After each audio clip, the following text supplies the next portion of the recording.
بسم اللہ الرحمن الرحیم۔ السلام علیکم دوستوں، اگر آپ نہ خدا نخواستہ پریشانیوں میں مبتلا ہیں یا کوئی مشکل آن پڑی ہے، کسی مصیبت میں گرفتار ہو گئے ہیں، کسی مسئلے کا سامنا ہے یا کسی قسم کے مصائب کا شکار ہو گئے ہیں، تو یہ ویڈیو آپ ہی کے لیے ہے، کیونکہ آج کی ویڈیو میں آپ کو ہر طرح کی پریشانیوں سے نجات کے لیے درود شریف کا ایک انتہائی بابرکت اور پاورفل وظیفہ بتاؤں گا۔ اس وظیفے کی خاص بات یہ ہے کہ جو بھی بندہ اسے بتائے ہوئے طریقے سے کرتا ہے، اللہ پاک اس کی پریشانیوں کو برف کی مانند پگھلا دیتا ہے، مشکلات کو آسان بناتا ہے، مصائب و آلام سے نکلنے کے راستے بناتا ہے اور غموں کو اس کے دور فرما دیتا ہے۔ درود شریف کے اس مبارک عمل کی تاثیر یہ ہے کہ یہ زندگی کو امن و سکون سے بھر دیتا ہے۔ دوستوں، پریشانیوں سے نجات کے لیے سب سے پہلا کام تو میں آپ کو یہ تجویز کروں گا کہ آپ تقدیر پر راضی رہیں، یعنی اللہ کی تقدیر و فیصلے پر ناراض ہونے سے بچیں، اور جان لیں کہ اللہ کی تقدیر و فیصلے پر ناراض ہونا یا فکر کرنا یا غم و حزن یا دل کے منتشر ہونے، بدحال ہونے اور اللہ کے متعلق ایسے گمان کا دروازہ کھول دیتا ہے جو اس کے لائق نہیں ہے۔ جب بندہ اپنے مقدر پر ناراض اور غصے ہوتا ہے تو اس کا غم، فکر اور صدمہ اور زیادہ بڑھ جاتا ہے۔ مقدر پر ناراضی انسان پر مایوسی کا دروازہ کھول دیتی ہے اور اس کے سامنے امید و آرزو کا دروازہ بند کر دیتی ہے۔ تو اب تصور کیجئے کہ مایوسی کی حالت کس قدر غمناک ہوگی۔ جب وہ اپنے مقدر پر ناراض ہوگا تو اسے صبر کرنے کا اجر و ثواب نہیں ملے گا، بلکہ اس کا گناہ الٹا بڑھ جائے گا اور اس کی برائیوں میں اضافہ ہوتا چلا جائے گا۔ جب بندہ اپنے مقدر پر ناراض ہوتا ہے تو اس پر اس کا رب بھی ناراض ہو جاتا ہے، اور جب اس کا رب ہی اس پر ناراض ہو گیا تو اس کے لیے اس کے بعد کون سی فلاح و کامیابی کی امید کی جا سکتی ہے۔ جب بندہ آزمائش سے ناراض ہوتا ہے تو اس پر آزمائش کی تکلیف بڑھ جائے گی، اور آزمائش پر ناراضی اس سے آزمائش کی تکلیف کا کچھ کم نہیں کرے گی۔ اور یہ بات سمجھ لیجئے کہ آزمائش پر ناراضی آپ سے آزمائش کی تکلیف کو کچھ بھی کم نہیں کر سکتی۔ جب انسان آزمائش پر ناراض ہوتا ہے تو اس آزمائش کے ٹل جانے کے بعد اس کے لیے اچھے انجام کی امید نہیں کی جا سکے گی، اور وہ آزمائش کو وہ ثمرات حاصل نہیں کر پائے گا جو ثمرات صبر کرنے والے، ثواب کی امید رکھنے والے اور اللہ کی رضا پر راضی رہنے والے لوگ حاصل کرتے ہیں۔ تو جب وہ اس پر ناراض ہوگا آزمائش پر، تو جو آزمائش اس کے بعد آئے گی وہ لازمی طور پر اس سے بھی زیادہ تکلیف دہ اور غمناک ہوگی۔ اس لیے سب سے پہلا کام تو آپ یہ کیجئے کہ اللہ کی رضا پر راضی رہیں۔ جو اس وقت آپ پر مشکلیں ہیں، جو پریشانی ہیں، ان پر صبر کا دامن تھامتے ہوئے تھوڑی دیر میں آپ کو درود شریف کا خاص وظیفہ بتاؤں گا، آپ یہ وظیفہ کیجئے، ٹھیک ہے؟ انشاءاللہ اللہ پاک اپنے فضل و کرم سے آپ کو ہر قسم کی پریشانی سے نجات عطا فرمائیں گے۔ تو اس بات میں کوئی شک نہیں کہ رسول اللہ صلی اللہ علیہ وسلم کی حیات طیبہ کے بے شمار پہلو ہیں، اور بنی نوع انسان کی ہدایت اور رہنمائی کے اعتبار سے ہر پہلو اپنے اندر وسیع و عریض سمندر رکھتا ہے۔ دعوت اور تبلیغ کے اعتبار سے آپ کی سیرت طیبہ کا سب سے نمایاں اور امتیازی پہلو آپ کو اپنی امت کے لیے رحمت بن کر تشریف لانا ہے۔ نبوت سے پہلے بھی آپ لوگوں کے لیے سراپا رحمت تھے۔ مکہ میں صادق اور امین کے لقب سے مشہور ہونا اس بات کا واضح ثبوت ہے۔ منصب رسالت پر سرفراز ہونے کے بعد رسول اللہ صلی اللہ علیہ وسلم نے اپنی امت تک دین کا پیغام پہنچانے کے لیے جس صبر و تحمل، بردباری اور شفقت اور رحمت کا طرز عمل اختیار فرمایا، وہ آپ کی سیرت طیبہ کا ایک ایسا عظیم الشان پہلو ہے جس کی رفتوں اور بلندیوں کا احاطہ کرنا کسی مورخ و سیرت نگار کے بس کی بات نہیں۔ نبی کریم صلی اللہ علیہ وسلم نے اپنی امت تک دین پہنچانے کے لیے بہت سی تکالیف کا سامنا کیا، مصائب و علیشوں کو برداشت کیا۔ آپ صلی اللہ علیہ وسلم نے تو اپنا فرض اور تبلیغ دین کی ذمہ داری ہم تک بڑے ہی احسن اور کامل انداز سے نبھا دی تھی۔ اب امت محمدیہ پر بھی یہ فرض اور واجب ہے کہ وہ آپ کی اتباع کو لازم پکڑے اور آپ کی تعلیمات کو اپنی حرز جاں بنائے، اور زیادہ سے زیادہ آپ صلی اللہ علیہ وسلم پر ہدیہ درود و سلام بھیجے، کیونکہ یہ ایک ایسا عمل ہے جس کا حکم ہمیں خود اللہ سبحانہ و تعالی نے دیا ہے اور قرآن مجید میں بڑے پیار اور مؤثر انداز میں دیا ہے۔ یہ واحد ایک ایسی عبادت ہے جو خود اللہ بھی اپنی شان نشان کرتے اور اس کے فرشتے بھی،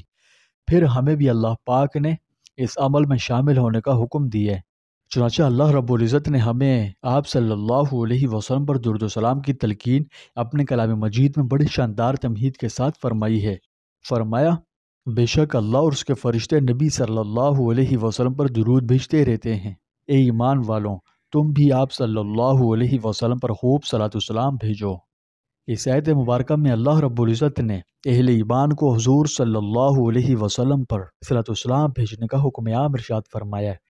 مفسرین کرام کے مطابق اس آیت میں اہل ایمان کو مخاطب کر کے فرمایا گیا ہے کہ وہ اللہ کے نبی علیہ الصلوۃ والسلام پر صلاۃ والسلام خوب بھیجیں، اور یہی اس آیت کا مقصد ہے۔ واضح ہو کہ اس خطاب اور حکم میں خاص اہمیت اور وزن پیدا کرنے کے لیے اللہ پاک نے پہلے بطور تمہید فرمایا کہ نبی کریم پر صلاۃ والسلام کا جو تمہیں حکم دیا جا رہا ہے یہ خداوند قدوس اور اس کے پاک فرشتوں کا معمول دستور ہے، لہٰذا تم بھی اس کو اپنا معمول بنا کے اس محبوب و مبارک عمل میں شریک ہو جاؤ۔ واضح رہے کہ حکم اور خطاب کا یہ منفرد انداز قرآن پاک میں صرف اور صرف صلاۃ والسلام کے اس حکم ہی کے لیے اختیار کیا گیا ہے، دوسرے کسی اعلیٰ سے اعلیٰ عمل کے لیے بھی نہیں کہا گیا کہ خدا اور اس کے فرشتے یہ کام کرتے ہیں تم بھی کرو۔ بلا شبہ صلاۃ والسلام اور حضور پاک صلی اللہ علیہ وسلم کی شان کا یہ بہت بڑا امتیاز ہے اور رسول اللہ کے مقام محبوبیت کے خصائص میں سے ہے۔ اور ہاں، اس آیت شریفہ میں جس شاندار تمہید اور جس اہتمام کے ساتھ اہل ایمان کو صلاۃ والسلام کا حکم دیا گیا ہے، اس سے بخوبی ظاہر ہوتا ہے کہ اللہ کے نزدیک اس کی کتنی زیادہ اہمیت اور کتنی زیادہ عظمت ہے، اور یہ کتنا محبوب عمل ہے رب کو۔ بس سمجھنا چاہیے کہ اس میں اہل ایمان کے لیے بے شمار خیر و برکتیں اور رحمت و بھلائیاں ہیں، اللہ ہمیں سب کی سب نصیب فرمائے۔ تو دوستوں، درود شریف فوائد و برکات کے ایسا سمندر ہے، ایسا خزانہ ہے جو آپ کی زندگی میں اللہ کی رحمت، اس کے فضل اور نعمتوں کی فراوانی کو راغب کر سکتا ہے۔ یہ آپ کو روحانی ترقی اور منفیت سے مثبت کی طرف لے کر آتا ہے، اور یہ درود شریف ایک ایسی کلید ہے جو اللہ کی رحمت، بخشش اور فضل کرم کے دروازے کھول سکتی ہے۔ یہ ایک ایسی چابی ہے جو جنت کے بھی دروازے کھول سکتی ہے اور نبی کریم صلی اللہ علیہ وسلم کے قرب کا سبب بن سکتی ہے۔ ایک حدیث شریف میں رسول اللہ صلی اللہ علیہ وسلم نے ارشاد فرمایا کہ جو کوئی مجھ پر 100 مرتبہ درود بھیجتا ہے اللہ تعالیٰ اس کے گناہ مٹا دیتا ہے۔ جو کوئی مجھ پر جمعے کی شب درود بھیجے اللہ کریم اس کی 100 حاجتیں پوری فرمائے گا، اس میں سے 80 آخرت کے لیے اور 20 دنیا کے لیے۔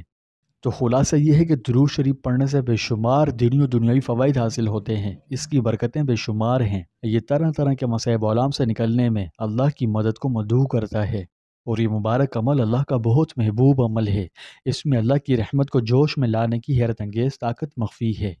تو جو شخص رزق کی تنگی میں مبتلا ہو، گزر بسر مشکل ہو، کوئی حاجت ہو، کسی پریشانی کا سامنا ہو، کوئی غم ہو، کسی مشکل میں گرا ہوا ہو اور اس سے نکلنا چاہتا ہو، یا کسی رنج و غم کا سامنا ہو، یا حالات نے اسے عاجز کر دیا ہو، پریشان ہو، ٹینشن ڈپریشن میں ہو، چاہے کوئی بھی مصیبت ہو،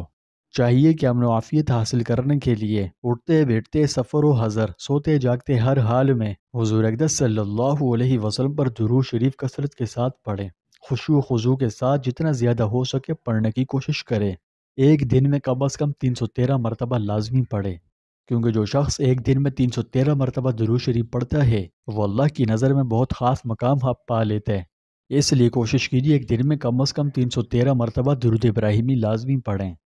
یہ بہت خاص وظیفہ ہے، جس کسی نے بھی یہ وظیفہ اخلاص کے ساتھ کیا اللہ پاک نے اس کی زندگیاں بدل دی۔ اگر آپ بھی چاہتے ہیں کہ آپ کی بھی زندگی بدلے، پریشانیوں سے نجات ملے، غموں سے راحت نصیب ہو، تو ایک دن میں 313 مرتبہ درود ابراہیمی کا یہ وظیفہ لازمی کریں، ٹھیک ہے؟ یہ وظیفہ آپ کسی بھی ٹائم کر سکتے ہیں۔ اگر آپ اس بارے میں تفصیل سے جاننا چاہتے ہیں کہ 313 مرتبہ درود ابراہیمی کا وظیفہ کیا ہے اور کیسے کرنا ہے، اور اس کے لیے کیا کیا جائے وہ شرائط ہیں، اور اسے پڑھنے کا بہترین طریقہ کیا ہے، یعنی اس عمل کی کامیابی کے لیے جو بھی چیزیں ضروری ہے، آپ اگر اس بارے میں تفصیلاً جاننا چاہتے ہیں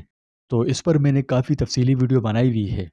جس میں نے ڈیٹیل میں بتایا ہے کہ 313 مرتبہ درود شریف پڑھنے سے کیا ہوتا ہے اور اس کا بہترین طریقہ کیا ہے، کیسے پڑھنا ہے، کس طریقے سے پڑھنا ہے۔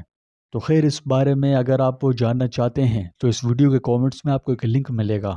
پن کومنٹ میں، جس کا ٹائٹل ہوگا کہ ایک دن میں 313 مرتبہ درود ابراہیمی پڑھنے سے کیا ہوتا ہے۔ تو آپ اس ویڈیو کو لازمی دیکھیے گا، ٹھیک ہے؟ مختصر سی ویڈیو اگر انشاءاللہ دیکھ لیں تو بہت فائدہ ہوگا۔ تو آپ ایک دن میں 313 مرتبہ درود ابراہیمی لازمی پڑھیں، کم از کم 40 دن تک یہ بلا ناغہ عمل کر کے دیکھیں، انشاءاللہ بہت فائدہ ہوگا۔